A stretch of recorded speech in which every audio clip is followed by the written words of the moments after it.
अंदर आत्मविश्वास बढ़ाने का कार्य हुआ है। इन 10 वर्षों में महिलाओं को सशक्त करने का काम वो मजबूती से हुआ है। और मुझे ये कहते हुए गर्व होता है कि इन 10 वर्षों में नरेंद्र मोदी की सरकार ने देश को एक नई विकास की ऊंचाइयों के ऊपर पहुंचाने का काम भाइयों इन 10 वर्षों के अंदर किया है। ये इस बात का अंतर ये हमारे सामने है। परंतु मैं एक बात आप लोगों के बीच में कहना चाहूंगा कि अगर हम पिछला 2014 से पिछला 10 वर्ष का शासन देखें, महिलाओं के ऊपर भी कितने अत्याचार उनकी सरकार में होते थे। किसान भी अपना आत्मविश्वास खो चुका था और युवाओं का विश्वास सरकार से उठ चुका था। भाइयों, गरीब तो उनकी तरफ देखता ही था, वो तो सिर्फ वोट के लिए ही उनको बात करते थे। परंतु जब अधिकार की बात आती थी तो उन तक सरकार कहीं दिखाई नहीं देती थी। वो इस प्रकार का शासन तंत्र उनका था। भाइयों, वो वोट लेकर के ज्यादा समय दिल्ली में भाइयों हाजिरी लगाने में लगाते थे। अभी धनखड़ जी ने बात की है, उनका ज्यादा समय वहां बीतता था और भाइयों वहां चक्कर लगाते रहते थे। चाहे 1 महीने में समय मिले, चाहे 2 महीने में समय मिले, भाइयों रोहतक की चिंता नहीं होती थी, हरियाणा की चिंता नहीं होती थी, दिल्ली की चिंता होती थी, वहां पड़े रहते थे। और जब समय मिलता था भाइयों तब जाकर के वो वहां उन पर हाजिरी भरने का काम करते थे और फिर वहां जाकर के प्रशंसा ये करते थे कि हमने यहाँ के किसानों की जमीन दफा 4 और 6 लगा करके रिलायंस जैसी कंपनी को दे करके भाइयों हमने उन तक उसका शेर पहुंचाने का काम किया है। ये इस प्रकार का शोषण भाइयों किसान का भी होता था, गरीब का भी होता था, युवाओं का भी होता था और भाइयों महिलाओं का भी होता था। मैंने कहा है कि युवा विश्वास खो चुका था। ये देश भूला नहीं है, ये प्रदेश भी भूला नहीं है। इनकी कार्यशैली को भाइयों अगर एक युवा को नौकरी लगाने की बात होती थी, पूरा गांव चक्कर काटता था, कभी किसी मुख्यमंत्री के चक्कर काटता था, किसी मंत्री के चक्कर काटता था। परंतु इन 10 वर्षों में डबल इंजन की सरकार ने ना मुख्यमंत्री के चक्कर काटने की जरूरत है, ना किसी मंत्री के चक्कर काटने की जरूरत है। आज युवाओं का विश्वास अगर बड़ा है, बिना पर्ची बिना खर्ची के युवाओं को रोजगार देने का काम ये हमारी सरकार ने किया है। भाइयों, ये लोग बोलते हैं आज जिस प्रकार से एक कांग्रेस के युवराज भी कई प्रकार की बातें करते हैं। अभी युवराज ने कांग्रेस के एक बात बोली है, उन्होंने पहले भी बोली थी। भाइयों, देश इस बात को जानता है। उन्होंने पहले कहा था कि मैं आलू से सोना बनाने का तकनीक बताने का काम करूंगा। और भाइयों, ये यहीं का ही एक युवराज और है, इसने लोकसभा के अंदर ये बात कही थी कि मेरे हरियाणा का किसान तो 2-2, 3-3 फुट का आलू उगा देता है। भाइयों, इस बात को भी हमने समझना है। ये किस प्रकार से ये किसान का भी मजाक करते थे, किस प्रकार से किसान को प्रताड़ित करने का काम ये लोग करते थे। परंतु भाइयों, आज किसान को उसका उचित मुआवजा दे करके उसको खुशहाल करने का भी काम ये हमारी सरकार कर रही है। मुझे ध्यान में है जब ये 2014 में भारतीय जनता पार्टी की सरकार बनी थी, भाइयों उस समय का जो मुआवजा था 267 करोड़ रुपया। धनखड़ जी हमारे कृषि मंत्री थे और जब इन्होंने फाइल को क्रेड़ा कि भाई इनका तो 267 करोड़ रुपया किसान का मुआवजा भी रुका पड़ा है, उसको एक कलम के अंदर वो 267 करोड़ रुपया किसान के डायरेक्ट खाते के अंदर पहुंचाने का काम भी ये हमारी सरकार ने किया था। भाइयों, ये लोग 2 रुपए का चेक, ये 5 रुपए का चेक भेज और अभी पिछले जो चुनाव था राजस्थान का, जिसका जिक्र भी अभी मंच से किया गया है, ये कांग्रेस का युवराज भाइयों राजस्थान के अंदर जाता है और झूठ बोल करके भाइयों वहां के किसानों को बीच में एक जनसभा में खड़ा होकर के कहा कि आप हमें वोट दें, हम किसानों का कर्जा माफ कर देंगे। भाइयों, जब कोई नेता या किसी दल का बड़ा व्यक्ति अगर इस प्रकार की कोई बात बोलता है, उसका दुष्प्रभाव भी लोगों के ऊपर पड़ता है। और उसका दुष्प्रभाव ये पड़ा क्योंकि झूठ बोल करके वोट तो ले लिया, परंतु उसका दुष्प्रभाव किसानों के राजस्थान के पड़ा। 4,500 किसानों ने आत्महत्या कर ली और भाइयों 16,000 किसानों की जमीन कुर्क हो गई। किसी का एक पैसा भी वहां पर भाइयों उनका कर्जा माफ नहीं हुआ। यह झूठ बोल करके वोट लेने का काम किया है, परंतु उसकी एवज के अंदर अभी बताया भी है, नरेंद्र मोदी जी ने 3.5 लाख करोड़ रुपया प्रधानमंत्री किसान सम्मान निधि से इन्हीं 10 वर्षों में डायरेक्ट किसान के खाते के अंदर पहुंचाने का काम भी ये हमारी सरकार ने किया है। और भाइयों, अभी ये युवराज फिर आया निकल करके, हमें इस बात को भी समझना है।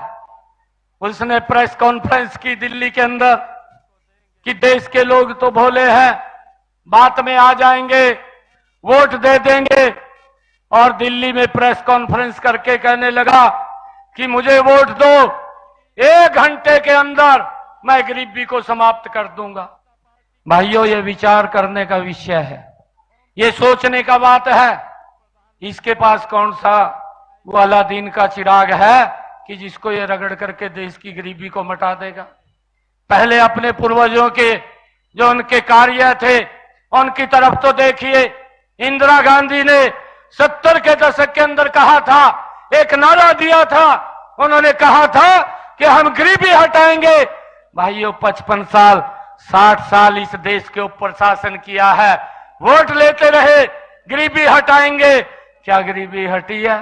भाइयों, इन 10 वर्षों के अंदर गरीबी के प्रति मजबूत लड़ाई अगर किसी ने लड़ी है वो नरेंद्र मोदी है। भाइयों, एक एक योजनाबद्ध तरीके से गरीब तक लाभ पहुंचाने का काम हमारी सरकार ने 10 वर्षों के अंदर किया है, नरेंद्र मोदी जी ने किया है। भाइयों, चाहे आयुष्मान कार्ड है, 5 लाख रुपए का अधिकार गरीब व्यक्ति को दिया है। इनके समय में 2014 से पहले अगर गरीब व्यक्ति को भाइयों ये मालूम पड़ जाता था कि इसको कोई गंभीर बीमारी आ गई है, भाइयों बीमारी के कारण गरीबी रेखा के नीचे चला जाता था और गरीब हो जाता था, परंतु कोई व्यक्ति गरीबी रेखा के नीचे न जाए, इसकी चिंता अगर किसी ने की है वो नरेंद्र मोदी जी ने की है। आयुष्मान कार्ड दिया और मनोहर लाल जी ने उस योजना को आगे बढ़ाते हुए उसके अंदर चिरायु योजना जोड़ी और हरियाणा प्रदेश के 125 करोड़ लोगों को आयुष्मान कार्ड और चिरायु से जोड़ करके उनको इस बात से निश्चिंत किया है कि अगर कोई दुर्घटनावश बीमारी आ जाती है तो उसको किसी के तरफ हाथ फैलाने की जरूरत नहीं है, किसी की तरफ देखने की जरूरत नहीं है, सिर ऊंचा करके अपना इलाज करा सकता है। ये सम्मान अगर किसी ने दिया, ये नरेंद्र मोदी जी ने भाइयों इस देश के लोगों को दिया है। इस बात को भी हमने समझना है। और भाइयों, एक भी योजना जो आई है, हर योजना का भाइयों इन्होंने मजाक किया है। प्रधानमंत्री किसान सम्मान निधि आई, भाइयों उसका मजाक कांग्रेस के लोगों ने किया, इन्हीं लोगों ने किया है। प्रधानमंत्री फसल बीमा योजना आई, उसका मजाक इन्होंने किया। अरे हर घर के अंदर शौचालय बनाने का काम किया, इसका मजाक इन लोगों ने किया। हर घर के अंदर नल और स्वच्छ जल पहुंचाने का काम किया, इसका मजाक भी इन्होंने किया। भाइयों, इनको पूछना चाहिए, इतने लंबे समय तक देश के ऊपर शासन करते रहे, 55-60 साल मैंने कहा है, मैं तो देखता था हमारे यहाँ की माताएं बहनें इतनी भारी संख्या के अंदर बैठी हैं। भाइयों, हमारी माताएं बहनें 2-2 किलोमीटर की दूरी से सर के ऊपर मटका रख करके पीने का पानी घर में लेकर के आती थी। भाइयों, कितना अपमान हमारी माताओं बहनों को सहन करना पड़ता था। और आज नरेंद्र मोदी जी ने एक योजनाबद्ध तरीके से माताओं को, बहनों को वो सम्मान देने का काम किया है। अलग से मंत्रालय बनाया, जल शक्ति मंत्रालय बना करके हर घर के अंदर नल और स्वच्छ जल पहुंचाने की व्यवस्था अगर किसी ने की है तो नरेंद्र मोदी जी ने की है। इस बात को भी हमें उन लोगों से पूछना चाहिए। भाई ये सरकार, ये काम करने वाली सरकार है और ये लोग ये बात करने वाले लोग हैं। ये नारे तो देते हैं, ये स्लोगन तो देते हैं, परंतु नारे लेकर के वोट बटोरने का काम करते हैं और फिर लोगों को उनके हालात के ऊपर छोड़ देते हैं। भाइयों इस बात को भी हमने समझना है। मैं आपको ये कहना चाहता हूं कि देश की समस्याओं का, देश के अंदर जो इंफ्रास्ट्रक्चर, रोड का इंफ्रास्ट्रक्चर, देश के अंदर रेलवे की कनेक्टिविटी, देश के अंदर एयर की कनेक्टिविटी और देश के अंदर भाइयों जो हमारे एम्स बने हैं, आप उसके अंदर भी देखेंगे किस गति से देश आगे बढ़ा है। आज दुनिया के अंदर भारत का सम्मान बढ़ा है। भाइयों नरेंद्र मोदी जी के समय के अंदर हुआ है। 2014 से पहले भाइयों देश अपना विश्वास, अपना सम्मान खो चुका था। इन लोगों के कार्यकाल के अंदर आज नरेंद्र मोदी जी के नेतृत्व में भाइयों ये देश, ये लोग, आज वो सम्मान उनको मिला है। आज दुनिया के अंदर भारत का सम्मान बढ़ा है। आज देश के अंदर 140 करोड़ लोगों का विश्वास भाइयों इन 10 वर्षों के अंदर बढ़ा है। इस बात को भी हमने समझना है। भाइयों ये लोगों को भाइयों उनकी बातों के ऊपर वोट लेकर के उनके हालात के ऊपर छोड़ने वाले लोग हैं। हमने ये भी देखा है, ये लोग बोलते भी नहीं है, ये हाजिरी लगाने के अंदर ही भाइयों अपना विश्वास रखते हैं। ये दिल्ली के अंदर जाते हैं कि हमारी कुर्सी ना चली जाए, उसके बचाने के चक्कर में वहां दिन रात ये लोग हाजिरी भरते रहते हैं। परंतु नरेंद्र मोदी जी के नेतृत्व में विकास बड़ी गति से आगे बढ़ता है। भाइयों आज आदरणीय धनखड़ जी ने जितने काम किए हैं 10 वर्षों के अंदर यहां बादली में, उनके ऊपर एक एक के ऊपर आप लोगों को बताने का काम किया है। ये लोग भी लंबे समय तक हरियाणा के ऊपर काबिज रहे हैं। ये इनको भी बताना चाहिए कि हमने कौन कौन से काम किए हैं। परंतु अगर किए हो तब तो बताएं, परंतु अगर बताने का कोई जिम्मा है तो धनखड़ जी जैसे व्यक्ति का है जिसने यहां पर काम किए हैं। भाइयों ये व्यक्ति दिन रात आप लोगों की सेवा के अंदर लग करके एक एक समस्या का समाधान करने का काम किया है। भाइयों मैं आप लोगों को विश्वास दिलाता हूं कि ये हर व्यक्ति को बरगड़ाने का काम करते हैं। अभी सरपंचों का इन्होंने उंगली, सरपंचों को कह दिया, अरे भाइयों हम बैठे हैं, मनोहर लाल जी ने बहुत अच्छी व्यवस्था बनाई है। और मैं आज आप लोगों के बीच में कह रहा हूं कि किसी भी सरपंच को कोई चिंता करने की जरूरत नहीं है। ना पैसे की चिंता है और ना काम की चिंता है। जितना भी आप लोग काम कराना चाहें उतना पैसा देने का काम वह हमारी सरकार करेगी। परंतु भाइयों आप मजबूती से लग करके किसी की बात में ना आकर के आप गांव का विकास कीजिए, गांव की समस्याओं का समाधान कीजिए। ये इसकी जिम्मेवारी हमारी है। हमने अधिकारियों को कहा है कि इसके अंदर अगर कोई भी दिक्कत या कोई समस्या है, हम सरपंचों को बुला करके भी मैं बात कर रहा हूं, हमारे अधिकारी भी कर रहे हैं। उनकी जिम्मेवारी है कि उस समस्या का बीच में से कोई भी रास्ता निकाल करके उसका समाधान करने का काम करें। अरे इतनी अच्छी व्यवस्था ये मनोहर लाल जी ने बनाई है और उनका एक ध्येय है कि हमने गांव का विकास करना है, गांव के अंदर सुविधाएं पहुंचानी है। परंतु कांग्रेस के लोग अपने कुछ नजदीकी लोगों को उनको बरगड़ा करके, उनको गुमराह करके भाइयों सरकार के खिलाफ उनको खड़ा करने का काम कर रहे हैं। मैं सभी सरपंचों से ये आग्रह करूंगा कि आप मजबूती से लग करके अपने अपने गांव का विकास के काम कराइए और उस विकास के अंदर हम मजबूती से सरपंचों के साथ खड़े हैं, उसके अंदर कोई कमी हम नहीं आने देंगे। और भाइयों जो हमारे कार्यकर्ता हैं, हमने पहले भी कहा है कि अधिकारी की जिम्मेवारी है कि कार्यकर्ता लोगों के काम लेकर के आता है और उसकी जिम्मेवारी बनती है कि जब वो अगर बूथ के ऊपर जा रहा है तो बूथ के ऊपर आप लोग उसको काम कहेंगे और जब उसको काम कहेंगे तो अधिकारी के पास जाएगा। हमने ये भी कहा है कि हर अधिकारी हमारे कार्यकर्ता की बात सुन करके उसके काम को करने का कार्य करे। और भाइयों, अगर वो कार्य नहीं करेगा तो उसको भी हम सुनिश्चित करेंगे। ये हमने स्पष्ट रूप से भाइयों अधिकारियों को कहा है कि आने वाले समय के अंदर हमारा कार्यकर्ता भोला है। अरे वो कोई गलत काम नहीं कराता, वो कोई गलत के लिए नहीं बोलता, वो लोगों के हित के लिए बोलता है। और वो जो लोगों के हित के लिए बोलता है तो उसके लिए हमारा कार्यकर्ता आपके पास आएगा और आपकी जिम्मेवारी है कि उस कार्य को पूरा करना। भाइयों, मैं आपको एक और कहना चाहता हूं कि हमारे यहाँ एक सिस्टम है। हमारा चाहे मंडल का अध्यक्ष है, हमारा चाहे जिला का अध्यक्ष है, चाहे हमारा विधायक है, चाहे हमारा सांसद है, चाहे हमारा चुनाव लड़ा प्रत्याशी है या पार्टी का प्रमुख कार्यकर्ता है, भाइयों वो आप लोगों की बात सुन करके उस काम को सुनिश्चित करेगा कि वो काम पूरा हो। उसके लिए आप लोगों को भाइयों किसी प्रकार की कोई दिक्कत हम नहीं आने देंगे। अगर आपको लगता है किसी को भी कि मेरी बात यहां नहीं सुनी जा रही, भाइयों आपका बेटा भाई चंडीगढ़ के अंदर बैठा है, 24 घंटे आप लोगों के लिए दरवाजे खुले हैं और ऐसे कभी भी आकर के मिल सकते हैं। हमने अधिकारियों को भी इस बात के लिए सचेत कर दिया है कि 4 तारीख तक ये कोड ऑफ कंडक्ट लगा हुआ है। 4 तारीख तक आप अपनी फाइलों को, कामों को दुरुस्त कर लें। जब मैं पूछूंगा तो मैं उसको सुनिश्चित भी करूंगा कि ये इतने दिन क्यों लगे हैं, ये उसको वही अधिकारी बताने का काम करेगा जिस अधिकारी की जिम्मेवारी है।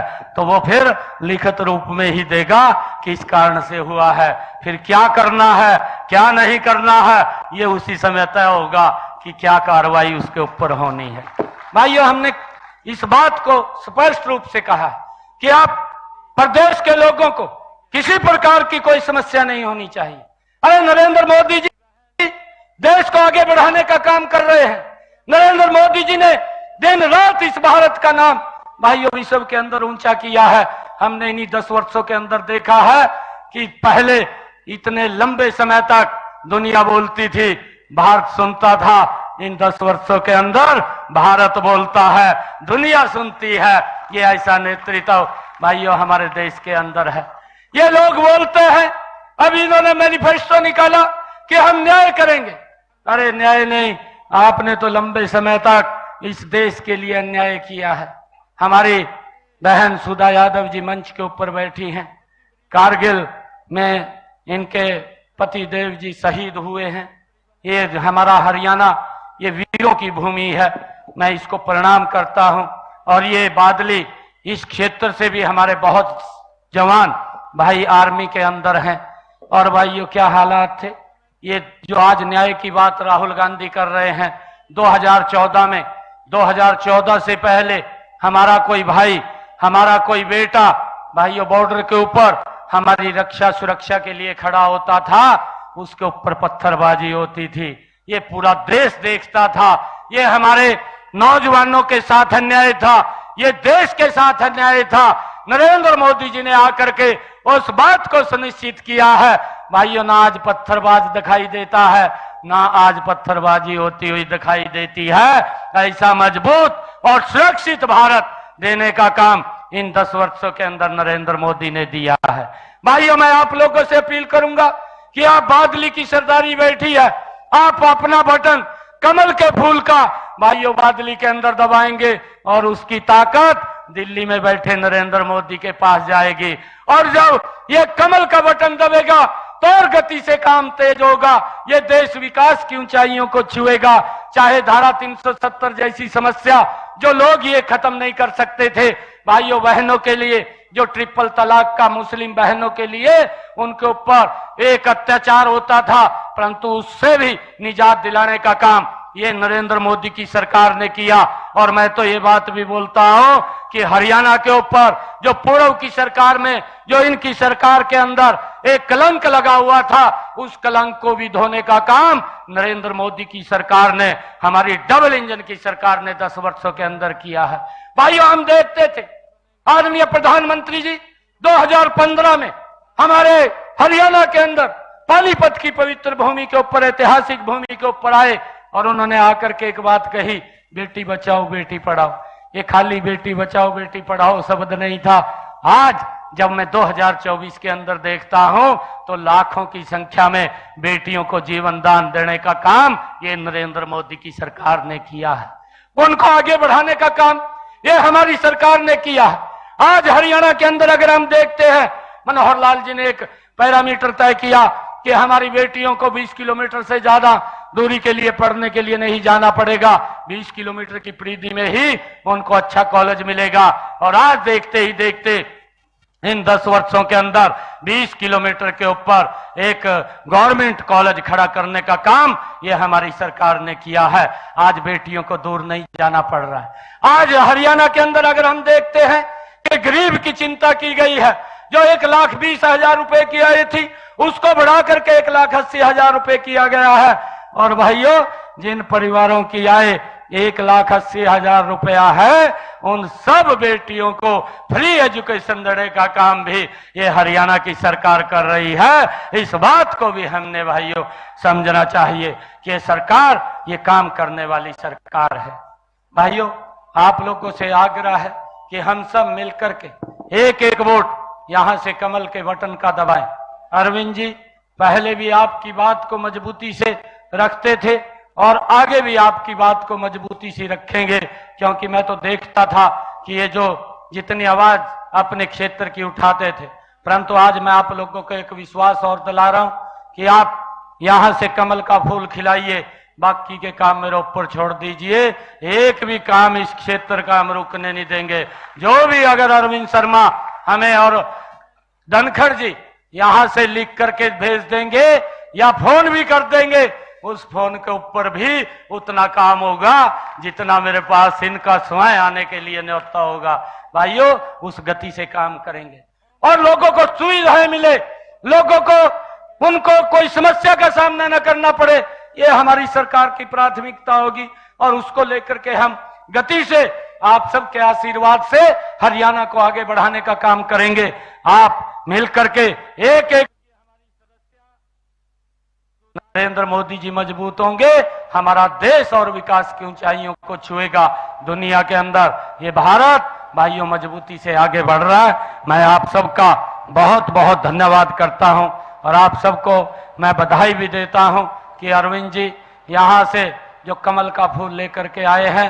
भाइयों, इस दलगत राजनीति से ऊपर उठ करके मैं बादली की सरदारी से कहना चाहता हूं कि हमने इस दलगत राजनीति से ऊपर उठ करके, क्योंकि सोचना चाहिए, विचार करना चाहिए कि कौन सी सरकार ने क्या काम किए हैं, कौन सी सरकार ने बातें की हैं, कौन सी सरकार ने काम किए हैं। भाइयों, निर्णय आप लोगों का है और एक एक वोट हम सब कमल का बटन दबाएं। 25 मई को गर्मी भी बहुत ज्यादा होगी, उस गर्मी की भी परवाह ना करें। मैं आप लोगों से आग्रह ये भी करूंगा कि इस भयानक गर्मी के अंदर अपने पूरे परिवार के साथ और अपने पूरे मोहल्ले के साथ अपने रिश्तेदारों को, मित्र प्यारों को भी फोन करते हुए भाइयों सुबह सुबह जाकर के हमने वोट जरूर पोल करना है। इसके लिए मैं आप लोगों से आग्रह करता हूं कि वोट परसेंटेज हमारा इस देश के हित के अंदर भाइयों वो पोल हो, देश के लिए नई नई योजनाएं बने, देश के लिए भाई नए नए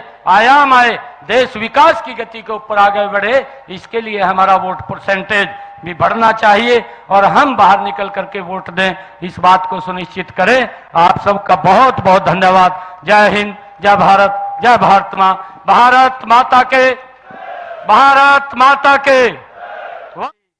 को आप सुन रहे थे। पिछले 10 सालों में विकास के जो भी काम किए हैं बीजेपी की सरकार ने, उसको गिना रहे थे नायब सिंह सैनी। साथ ही बीजेपी के उम्मीदवार, बीजेपी के प्रत्याशी के लिए वोट मांगने के लिए यहां पर वह पहुंचे। महिलाओं और युवाओं के लिए भारतीय जनता पार्टी ने जो काम किया है उसको मुख्यमंत्री नायब सिंह सैनी ने गिनवाया। इसके साथ ही कांग्रेस पर भी तंज कसा। कांग्रेस को हरियाणा की चिंता नहीं थी, ऐसा नायब सिंह सैनी ने कहा। और क्या कुछ कहा आपने सुना, हम आपको बता रहे हैं। कांग्रेस ने किसानों की जमीनें व्यापारियों को देने का काम किया है, ये एक बड़ा आरोप कांग्रेस पर मुख्यमंत्री नायब सिंह सैनी ने लगाया। इसके साथ ही उन्होंने कहा कांग्रेस की कार्यशैली को प्रदेश भूला नहीं है। कांग्रेस की जो कार्यशैली थी प्रदेश को आज भी याद है। आज युवाओं का विश्वास बढ़ा है, युवाओं में बीजेपी के प्रति विश्वास बढ़ा है। नायब सिंह सैनी ने कहा युवाओं को बिना पर्ची खर्ची के रोजगार मिला है। इसलिए युवा जो हैं बीजेपी पर भरोसा जता रहे हैं। राहुल गांधी पर भी नायब सिंह सैनी ने तंज कसा, जमकर उन पर बरसते नजर आए नायब सिंह सैनी। कांग्रेस ने किसान का मजाक बनाया है, सीएम ने कहा। कांग्रेस ने किसानों के साथ छल किया है, किसानों का मजाक बनाया है। बीजेपी ने किसानों को खुशहाल बनाया है। किसानों पर जमकर अपनी बात नायब सिंह सैनी ने रखी। कांग्रेस ने झूठ बोलकर वोट लेने का भी काम किया है, यह बड़ा आरोप कांग्रेस पर नायब सिंह सैनी ने लगाया। कहा विपक्ष लोगों को गुमराह करने का काम कर रहा है। विपक्ष जो है वो लोगों को गुमराह करने का काम कर रहा है। गांव का विकास करना हमारी जिम्मेदारी है। गांव का विकास करना ये हमारी जिम्मेदारी है, हमारी प्राथमिकता है। गांव तक सुविधाएं पहुंचाने का लक्ष्य जो है सरकार ने रखा है। ये तमाम बातें नायब सिंह सैनी आज करते नजर आए जब उन्होंने बीजेपी के प्रत्याशी के लिए लोकसभा चुनाव में वोट की अपील आम लोगों से की और चुनाव प्रचार यहां पर नायब सिंह करते नजर आए।